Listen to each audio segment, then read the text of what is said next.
Feliz sábado es algo que acostumbramos decir en todas partes del mundo, a donde uno vaya, entre los adventistas del séptimo día.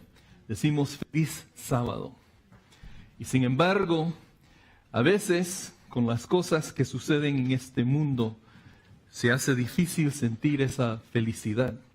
La Biblia dice que la tierra gime de dolor y la tierra ha estado sufriendo los estragos del dolor por más de 6,000 años. Y ese dolor se hace tangible en momentos como los que han ocurrido en las últimas 2 semanas. Especialmente estoy hablando acerca de Orlando. Lloramos juntos con los que perdieron a sus seres amados, pero una de las cosas que sucedió que más me llamó la atención, estoy seguro que muchos habrán escuchado, del pobre niño de 2 años que fue arrastrado por un caimán, a un cocodrilo, y perdió su vida también en uno de los resorts de Orlando, junto a sus padres que aparentemente, según algunas personas, estaban junto con él. Inclusive algunos dicen que el papá lo tenía de la mano cuando fue arrastrado. Y a veces pienso que Satanás sigue obrando, pero tenemos la esperanza de saber y la seguridad de saber que Satanás es un ser derrotado. Jesús lo ha derrotado. Y aunque se manifiesta a veces en nuestras vidas, podemos tener la seguridad de que podemos confiar en Jesús y podemos eventualmente, en última instancia, Satanás será completamente derrotado. Y ya nunca más vamos a tener que ver los efectos de su obra aquí en esta tierra.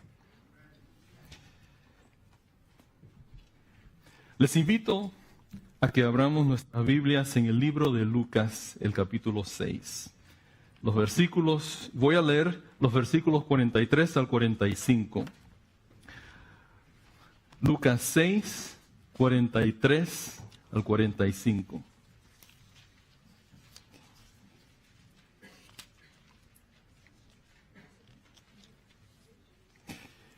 Y dice así: no es buen árbol el que da malos frutos, ni árbol malo el que da buen fruto. Porque cada árbol se conoce por su fruto, pues no se cosechan higos de los espinos, ni de las zarzas se vendimian uvas. El hombre bueno del buen tesoro de su corazón saca lo bueno, y el hombre malo del mal tesoro de su corazón saca lo malo. Y esta es la clave: porque de la abundancia del corazón habla la boca. Son pocas las cosas en este mundo que en forma tangible revelan más claramente nuestra relación con Dios que las palabras que decimos y la manera en que las decimos. Oremos. Padre nuestro que estás en los cielos, te damos gracias nuevamente por tu presencia. Y te pedimos que te manifiestes ahora entre nosotros y que llenes nuestros corazones y nuestras mentes con tu Espíritu. Te lo agradecemos en el nombre de Jesús. Amén.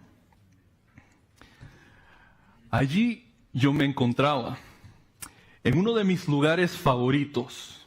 Tenía como 6 o 7 años y estaba en la escuela primaria en el campo de juego.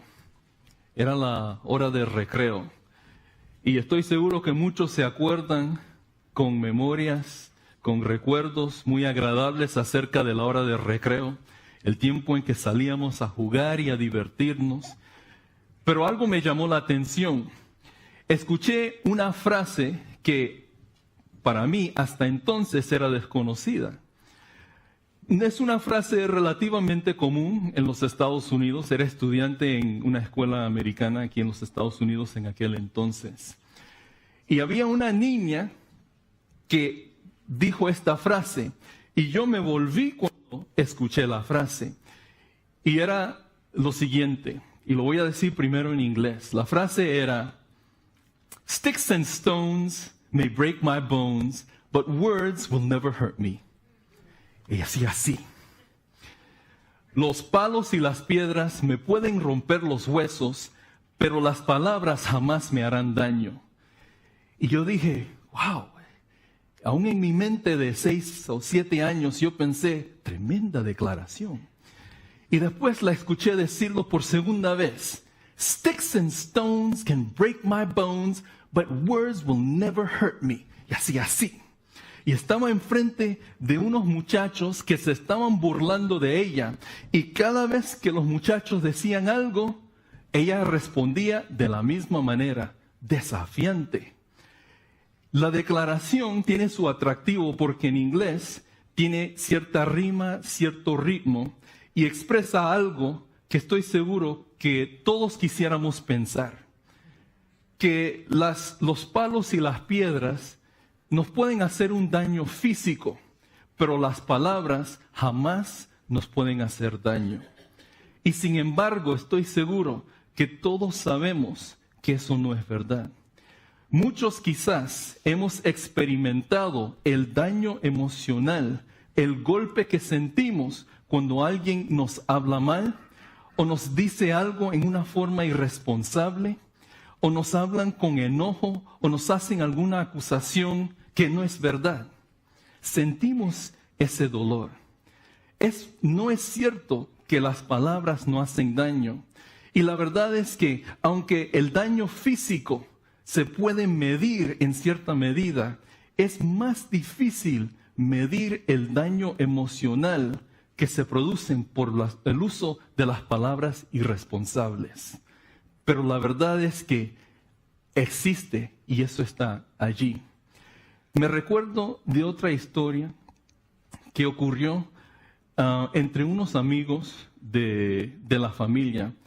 Era una pareja más o menos contemporáneos de mi esposa y de mí, que estaban pasando por una experiencia muy dolorosa y muy difícil. Se habían separado emocionalmente, el matrimonio se estaba desmoronando y yo lo fui a visitar. Y en nuestra conversación, en mi conversación con el esposo, porque la esposa no estaba allí en ese momento, él me confesó algo que me pareció interesante pero difícil de entender. Y fue lo siguiente, me dice, yo no sé qué pasa, Isidro, pero es como que cuando empezamos a discutir, como que nos sentimos el deseo, los dos, tanto él como su esposa, de decir las cosas que producen el daño y el dolor emocional. Fue su expresión, el daño emocional más profundo que podamos expresar. Y no sé por qué, pero es como que no lo podemos evitar. Y es algo que encontramos en nuestra sociedad. Y desafortunadamente viene siendo algo que se presenta aún entre las familias cristianas y aún entre cristianos.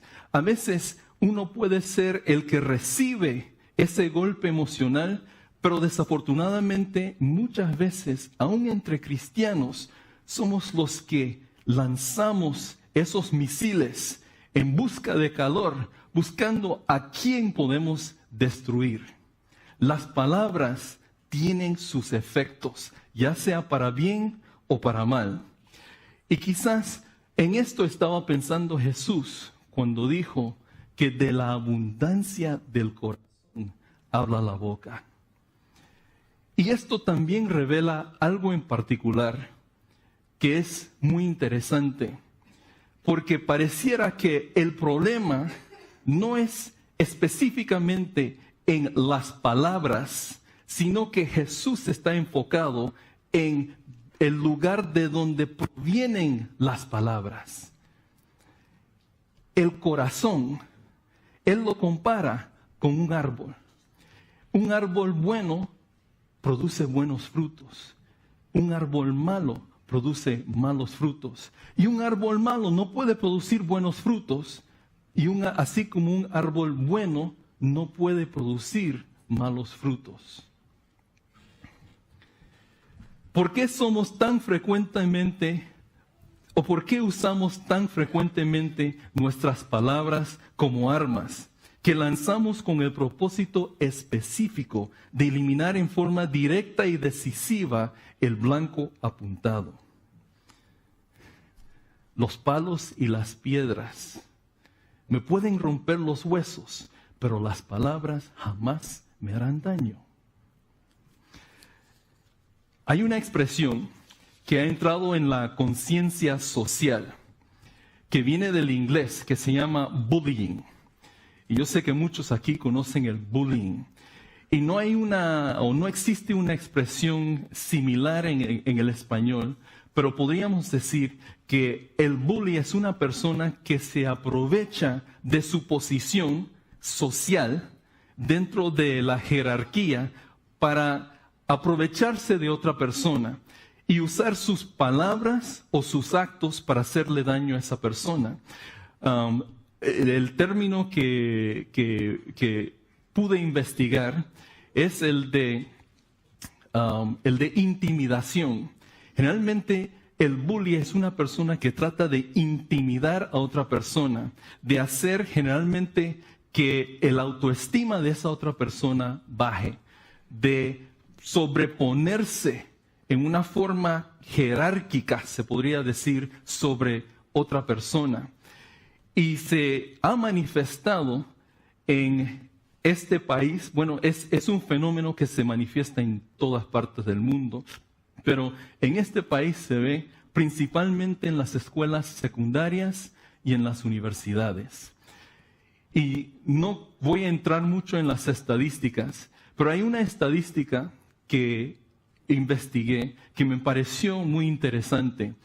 Y fue que se hizo un estudio en Inglaterra en el 2014 y los científicos sociales determinaron que aproximadamente el 30% de los suicidios entre jóvenes adolescentes tenían como factor, por lo menos en cierta medida, el ser víctimas de bullies. O sea, era a tal punto que los bullies los hacían sentirse que no tenían otro remedio que quitarse la vida. De la abundancia del corazón habla la boca. La otra cosa interesante es que en mis días, cuando era niño, los bullies generalmente tenían que enfrentarse a sus víctimas frente a frente, en persona. Pero ya no es así. Los medios sociales del siglo XXI han hecho que el bullying sea algo tan fácil para hacer que cualquiera lo puede hacer desde cualquier parte del mundo en contra de cualquier persona. Y es posible que hayan personas aquí hoy presentes que hayan sido víctimas de los bullies. Los medios sociales permiten que las personas hagan comentarios nocivos acerca de otras personas sin siquiera conocerlas. Y como ejemplo, tenemos un caso que se ha llegado a conocer por los medios sociales de una joven que se llama Lizzie Velázquez. Y no sé si alguno aquí habrá escuchado de Lizzie Velázquez. Permíteme contarles. La historia es muy interesante. Lizzie era una joven como cualquier joven de 17 años y estaba un día ella en su casa haciendo lo que muchos jóvenes hacen. Estaba en YouTube buscando escuchar alguna música. Los que saben de YouTube saben que hay una pantalla principal y hay una columna a la mano derecha.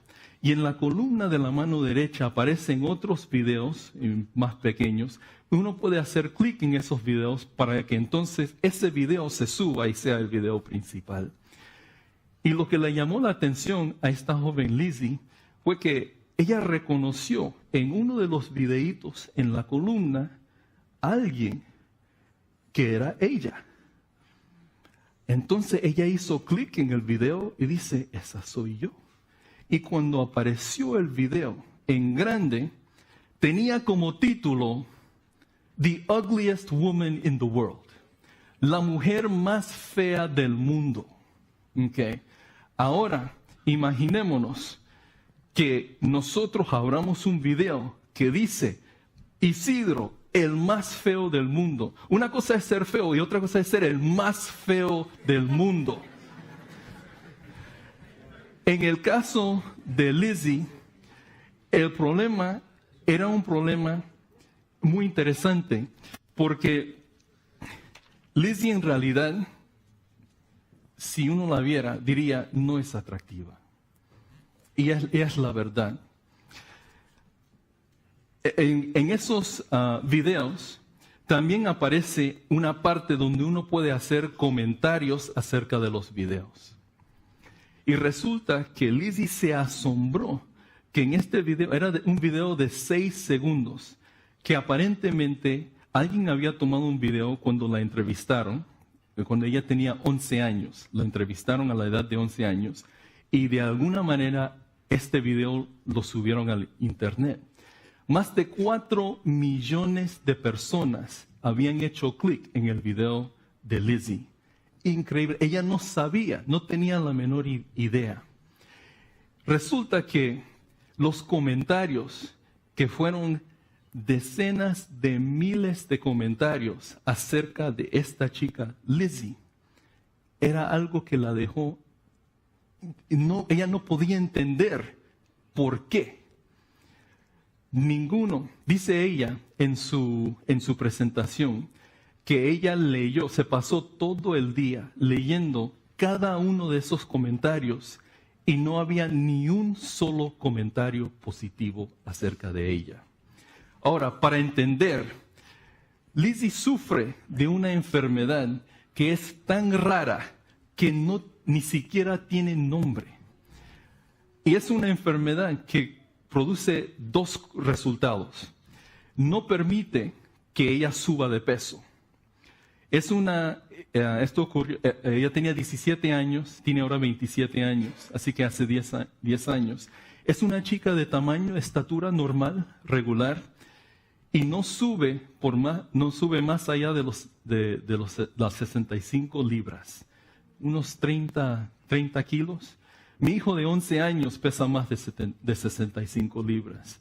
Es extremadamente flaca, a tal punto que los doctores, cuando le miden el porcentaje de grasa, está en 0.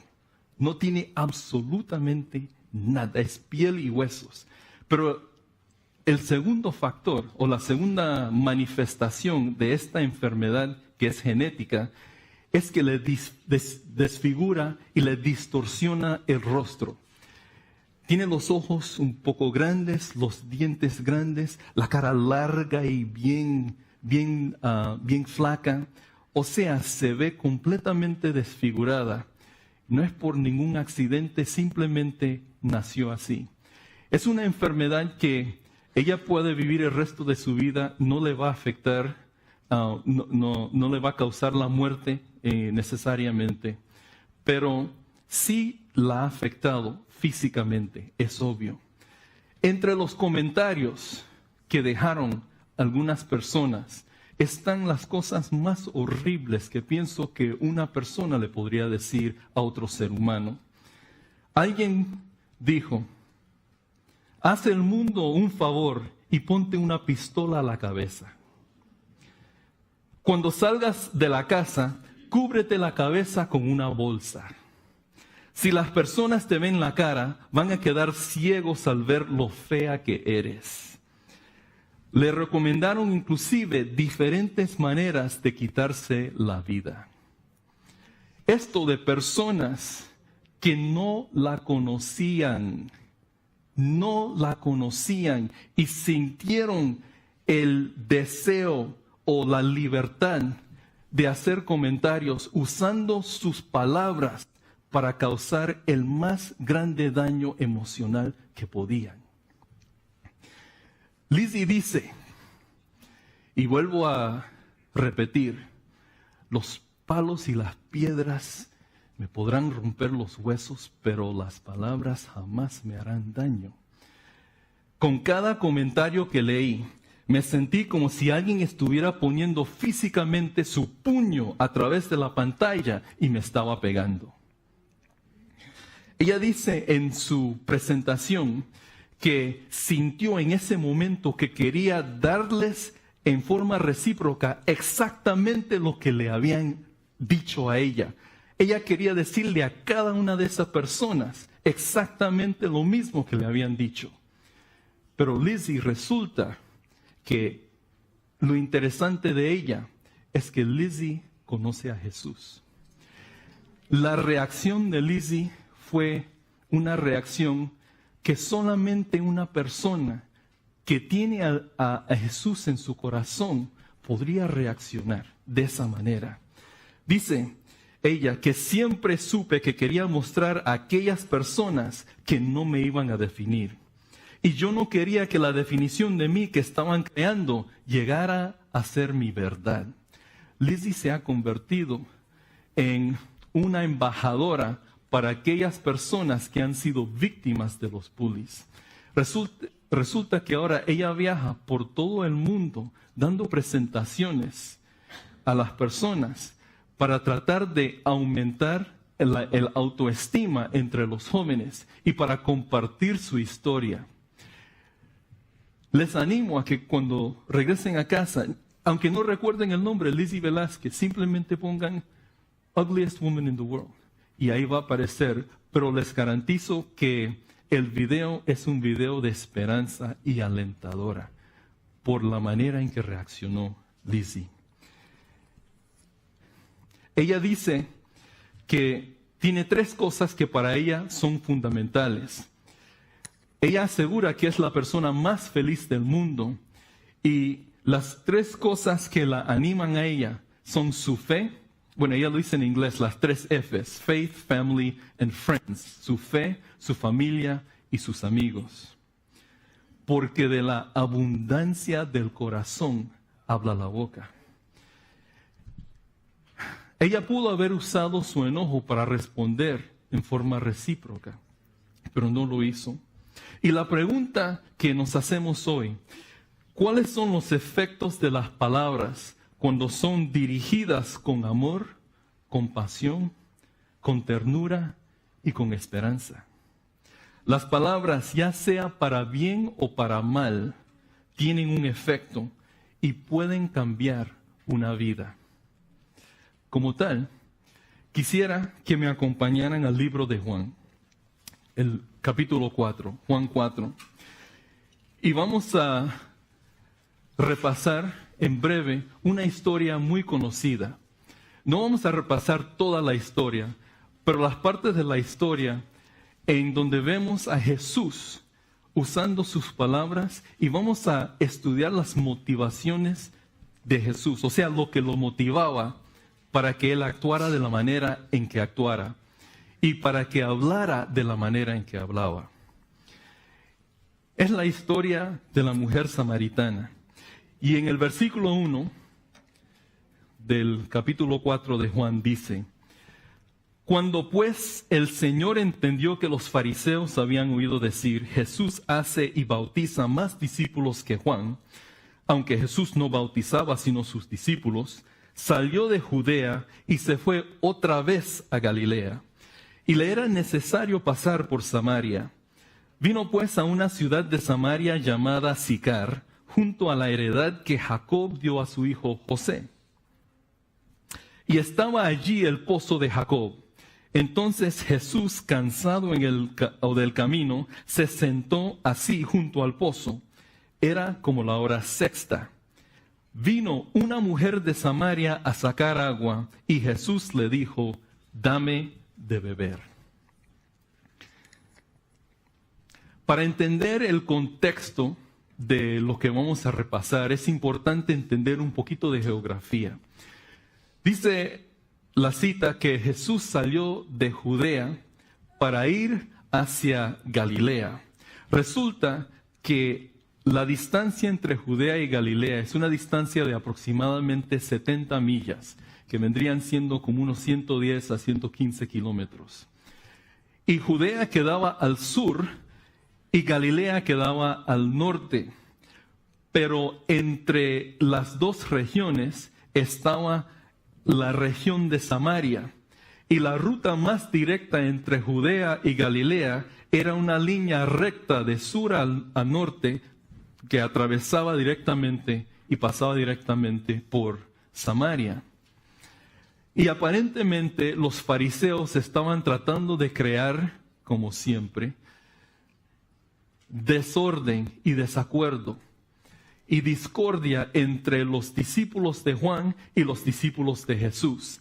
Y aparentemente Jesús tomó la decisión de que para evitar problemas entre los discípulos, que simplemente ya era el tiempo de regresar a Galilea para continuar su ministerio al norte. Pero ocurre algo interesante. En el versículo 3 dice, salió de Judea y se fue otra vez a Galilea, y le era necesario pasar por Samaria. Y ese versículo 4 me llama mucho la atención.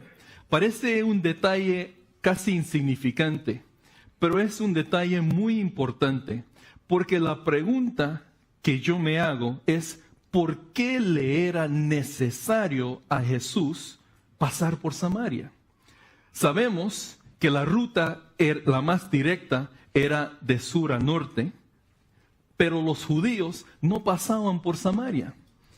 De hecho, la historia del buen samaritano es bueno porque era un samaritano que atendió a un judío.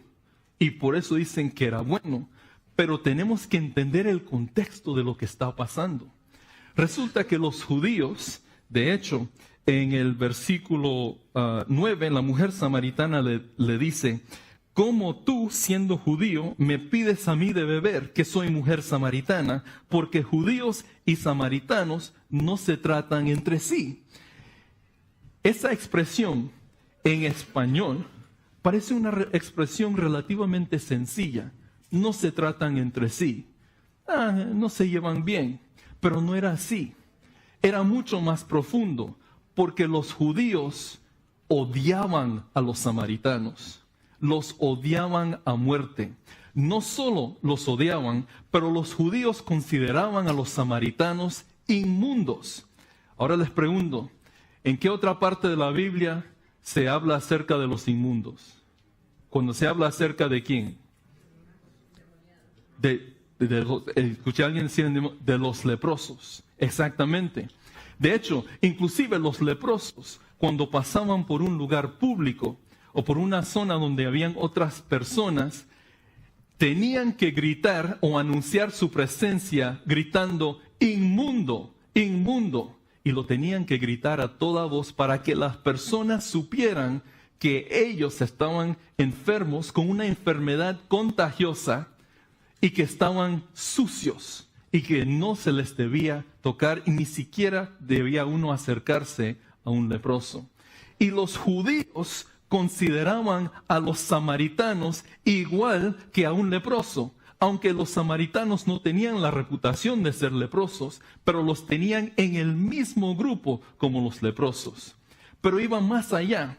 No solo se les consideraban inmundos, pero aún la región donde vivían los samaritanos era una región inmunda. Y por eso los judíos, en vez de viajar, muchos viajaban de Galilea para Jerusalén, que quedaba entonces de norte a sur. Jerusalén era la ciudad principal en la región de Judea.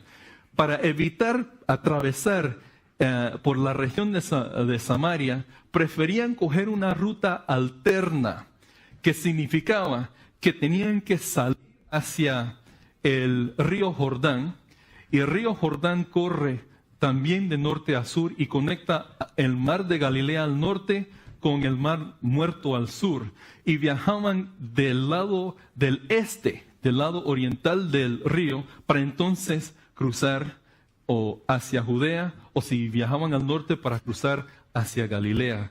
Todo para evitar tener que pasar por la región que ellos consideraban una región inmunda. Se calcula que ese viaje adicional, a propósito, el viaje que Jesús emprendió, que era un viaje directo de 70 millas, se calcula que era un viaje de aproximadamente 2 días y medio. La ruta alterna que tomaban los judíos añadía por lo menos unas 30 a 50 millas adicional, o sea, otro día a día y medio de viaje adicional. Y los judíos preferían tomar ese viaje adicional que pasar por Samaria. Pero encontramos en el versículo 4 que el versículo dice que le era necesario a Jesús pasar por Samaria. ¿Por qué le era necesario pasar por Samaria? Les voy a proponer una teoría, pero no creo que la teoría esté muy alejada de la verdad. Ustedes saben que en muchas de las historias de Jesús, se cuenta de Jesús que se levantaba muy temprano de mañana para tener comunión y para hablar con su Padre Celestial. De hecho, vamos a ver uno de los versículos donde se habla acerca de esto, que se encuentra en el libro de Marcos 1:35. Busquen conmigo en el libro de Marcos, capítulo 1, y de hecho vamos a empezar con el versículo 32. Marcos 1:32 del 35. Y dicen los versículos: cuando llegó la noche, luego que el sol se puso, le trajeron todos los que tenían enfermedades y a los endemoniados. Y toda la ciudad se agolpó a la puerta, y sanó a muchos que estaban enfermos de diversas enfermedades, y echó fuera muchos demonios, y no dejaba hablar a los demonios, porque le conocían. Y aquí vemos un detalle en el versículo 35. Levantándose muy de mañana, siendo aún muy oscuro, salió y se fue a un lugar desierto y allí oraba. Yo les propongo que la razón por que le era necesario a Jesús pasar por Samaria era porque esa mañana, muy temprano, cuando estaba muy oscuro, Jesús estaba teniendo comunión con su Padre Celestial. Estaba orando y hablando con su Padre. Y el Espíritu Santo le reveló a Jesús que esa mañana Él tenía que partir, pasar por Samaria, iba a llegar a ese pozo, se iba a sentar en el pozo y la mujer samaritana iba a venir y Él le iba a decir: dame de beber. Jesús nunca hacía nada por accidente. No era por pura coincidencia, no era porque le dijo o le preguntó a Pedro o a Juan: oye, ¿qué piensan que debiéramos hacer hoy? Y dijeron: no, vamos a pasar por Samaria. No, de hecho, los discípulos ni entendían por qué Jesús quería pasar por Samaria, porque los discípulos, aún en sus mentes, que no habían sido iluminadas todavía, también consideraban inmundos a los samaritanos. De la abundancia del corazón habla la boca. El problema es un problema del corazón, no es un problema de la boca. Dijimos al principio que son pocas las cosas que más claramente revelan nuestra relación con Dios que las palabras que decimos y los sentimientos con los que los decimos, con los que las decimos. Jesús estaba preparado para compartir palabras de vida con la mujer samaritana, porque se había preparado no solo esa mañana, no solo la mañana anterior a esa, no solo todas las mañanas anteriores a esas, sino que desde su niñez Jesús estaba pasando tiempo con su Padre en oración y en comunión. Y me parece muy interesante que no solo dice que se levantó muy de mañana, cuando estaba muy oscuro, pero se fue a un lugar desierto. ¿Y por qué Jesús se iría a un lugar desierto? Muchos tenemos, y yo soy culpable de esto, pero muchos tenemos la costumbre de orar por la mañana si tenemos tiempo, y de salir nos levantamos y salimos corriendo. Pero para Jesús era necesario no solamente hablar con el Padre, sino estar en un lugar tranquilo, donde podría también escuchar la voz de su Padre, escuchar la voz del Espíritu Santo que le estaba hablando.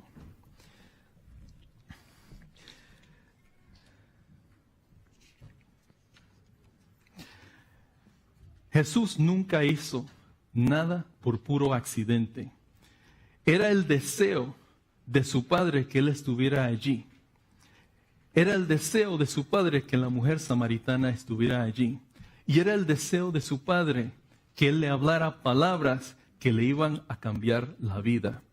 Ahora, les pregunto, si hubiera sido en nuestros días, por los medios sociales, ¿qué es lo que hubiéramos dicho?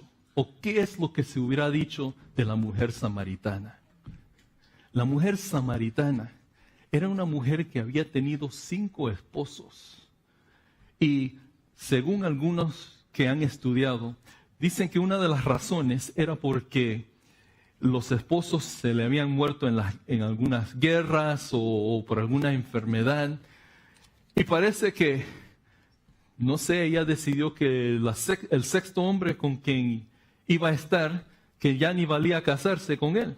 Mejor simplemente juntarse y eso era todo.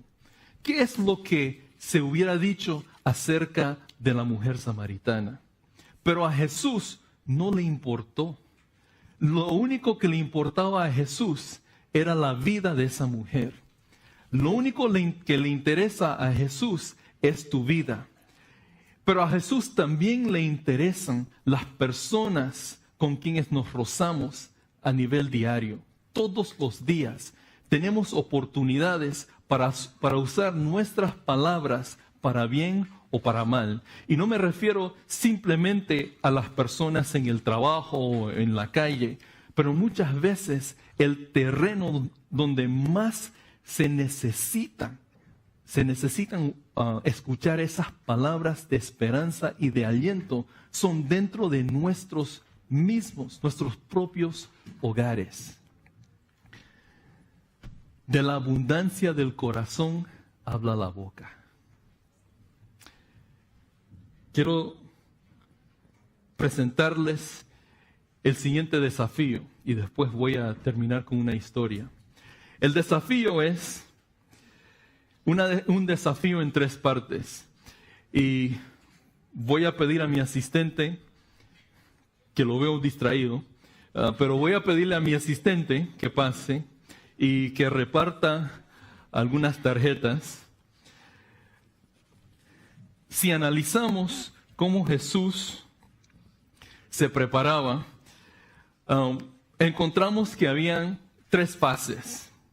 Lo que he titulado las fases, la fase preparatoria, la fase auditoria y la fase de implementación. Y les quiero lanzar un desafío para esta próxima semana. Por una semana, el siguiente desafío. Estoy seguro que la mayoría de nosotros se levanta temprano por la mañana a orar y a tener comunión con Dios. Pero puede haber alguien que quizás no lo hace. Y si lo hacen, quizás no en forma regular. Pero es importante que nos preparemos para el encuentro con las personas que van a cruzar nuestro camino. En la fase preparatoria, yo le he titulado 5 minutos con Jesús. 5 minutos en la mañana en que nos toca a nosotros conversar con Jesús. Y si creen que 5 minutos es poco, es verdad, es poco. Pero se han hecho estudios que indican que la mayoría de las oraciones no duran más de 90 segundos. Les estoy invitando a que casi tripliquemos esa cantidad de tiempo en oración. La segunda fase es la fase auditoria. Apaguemos por 5 minutos las distracciones exteriores para escuchar la voz del Espíritu Santo. En otras palabras, no solo vamos a ser nosotros los que estamos hablándole a Dios, sino que vamos a tomar un tiempo. Mi invitación es que durante esta semana, todos los días, tomemos un tiempo, 5 minutos, en silencio, después de orar, para ver qué o para escuchar qué es lo que Jesús, qué es lo que Dios, qué es lo que el Espíritu Santo nos quiere decir. Y la tercera fase, que es la fase más difícil, pienso yo, es la fase de implementación, que encontremos una persona que nos cae mal y les hablemos, y no tiene que ser algo de la Biblia, no les tenemos que dar un estudio bíblico, pero que les hablemos de una manera de aliento y que les deja saber que nosotros tenemos un testimonio y que nosotros hemos pasado esa mañana con Jesús. O una persona desconocida, completamente desconocida, que le hablemos de tal manera que esa persona sepa también que nosotros hemos pasado tiempo con Jesús. O como tercero, una persona a quien conocemos, pero hacia quien hemos establecido un patrón de comunicación negativa. Y esto es algo que suele suceder muchas veces entre las familias. ¿Okay? Se desarrolla un patrón negativo y no se sale de ese patrón. Hablemosles de una manera que ellos sepan que nosotros hemos pasado esa mañana con Jesús. Y para demostrarles el efecto que pueden tener nuestras palabras, el efecto positivo, les quiero dejar con una última historia. La historia es acerca de 2 jóvenes. Los 2 jóvenes son los protagonistas de esta historia, José y Carlos. Resulta que, y de hecho, no sé si esta historia es apócrifa, pero sí sirve para ilustrar lo que hemos estado diciendo en esta mañana. En la historia resulta que Carlos era un joven relativamente nuevo en la escuela de José.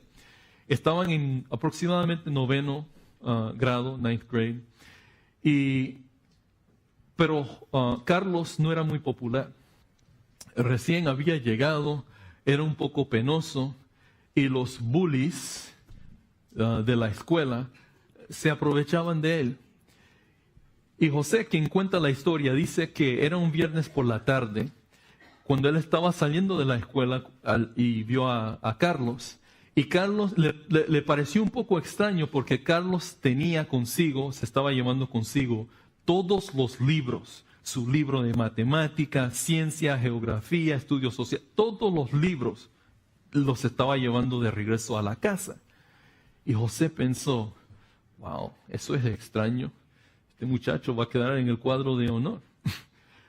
Pero al estar pensando esto, vio que pasaron otro grupo de muchachos, estos bullies. Y los muchachos le pasaron de cerca a Carlos, lo golpearon, lo tumbaron al piso, se le fueron los espejuelos, se le fueron volando y se empezaron a reír y a burlarse de él. José en ese momento tomó la decisión, porque aparentemente José era como uno de los árboles que dan buenos frutos.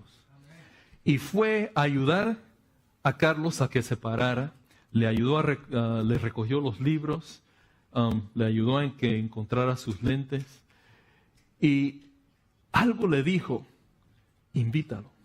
Resulta que José iba a tener una fiesta de cumpleaños ese fin de semana. Así que invitó a Carlos simplemente, oye, no sé si quieras venir, pero voy a tener una fiesta de cumpleaños este fin de semana. Los muchachos van a jugar fútbol, te invito a que vengas a compartir con nosotros. Carlos no estaba muy seguro, pero había algo en José que le dio esperanza y confianza, así que aceptó la invitación. Fue ese fin de semana, pasó un tiempo agradable, conoció a todos los amigos de José, le cayeron bien.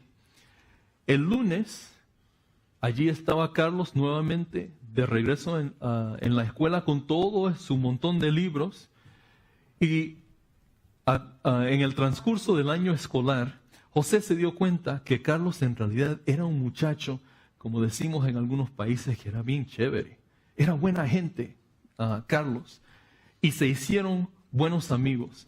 Pasaron los años, se graduaron de la escuela secundaria, eventualmente se graduaron o se iban a graduar de la universidad. Y Carlos, como José se imaginaba, salió con el primer puesto en el cuadro de honor. Así que le tocaba a Carlos hacer la presentación de los estudiantes, la presentación final durante la graduación. La mañana de la graduación, José lo notó un poquito nervioso, así que le dio una palmada, le animó, le dijo que todo iba a salir genial. Y Carlos nuevamente tomó ánimo y se subió a hacer su presentación. Y empezó diciendo algo que dejó a todos atónitos. No lo podían creer. Veían a este Carlos ahora, que era un muchacho popular. Era alto, apuesto, bien popular con todo el mundo, y no podían creer lo que él les dijo. Y fue lo siguiente. Y esto es desde el punto de vista de José ahora, quien está contando la historia. Dice: yo miraba a mi amigo incrédulo cuando comenzó a contar la historia del primer día que nos conocimos. Aquel fin de semana él tenía planeado suicidarse. Habló de cómo limpió su armario y por qué llevaba todos sus libros con él, para que su madre no tuviera que ir después a recogerlos a la escuela. Me miraba fijamente y me sonreía. Y dice Carlos: afortunadamente fui salvado. Mi amigo me salvó de hacer lo irremediable. Y dice José: yo escuchaba con asombro cómo este apuesto y popular chico contaba a todos ese momento de debilidad. Y les quiero dejar con esto. Nunca debemos subestimar el poder de nuestras acciones. Con un pequeño gesto puedes cambiar la vida de otra persona para bien o para mal. Dios nos pone a cada uno frente a la vida de otros para impactarlos de alguna manera. Mi oración es que usemos nuestras palabras para cambiar las vidas para bien y no para mal. Dios pone a las personas en nuestros caminos, nuestros familiares, nuestro esposo, nuestra esposa. No es por pura casualidad. Así como no era pura casualidad de que Jesús se encontrara con la mujer samaritana, no es por pura casualidad que tus hijos son tus hijos, que tu esposa es tu esposa, que tus compañeros de trabajo sean tus compañeros de trabajo. Dios los ha puesto allí para que nosotros los revelemos a Él. Y una de las formas más efectivas de revelar quién es el dueño de nuestras vidas es con las palabras que usemos. Y debemos siempre recordar que de la abundancia del corazón habla la boca. Amén.